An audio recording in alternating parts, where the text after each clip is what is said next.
Herzog Bakıya səfər eləyəndə Azərbaycanı Şia dövləti adlandırdı. Xatırlayırsınızmı? Bəli. Demədi Azərbaycan bir müsəlman dövləti, dedi Şia dövlətidir. Niyə Herzog bu cümləni işlətdi? Biz onda da veriliş Onda da mən kəskin etiraz elədim. Xatırlayırsınızmı? Sonrakı dövrlərdə İsrailin nazirləri Azərbaycan adını yazanda həmişə deyirlər Şia Azərbaycan Respublikası. Niyə? Bizim hardasa yazılır Şia Azərbaycan. Niyə onlar qabardırdılar bunu?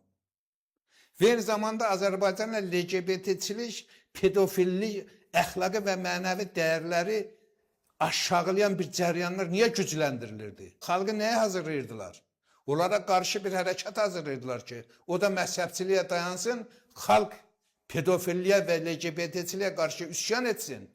1979-cu ildə İran coğrafiyasında olan inqilab Azərbaycanda baş versin.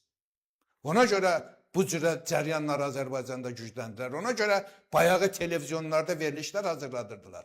Azərbaycan televizyonları axşama kimi əxlaq dəyərlərini aşağılayan proqramlar verirdi ki, nəhayət xalq bir gün ayağa qalxsın desin ki, bu nədir?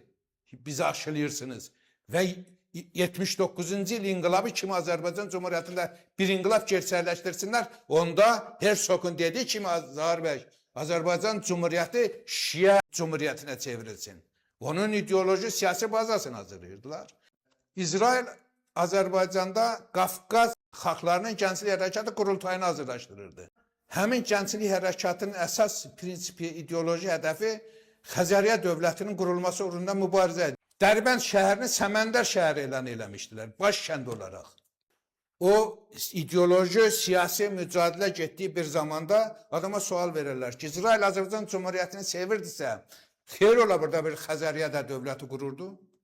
Və orada bugünkü şolom deyənlər də onlardan bir yerdə idi.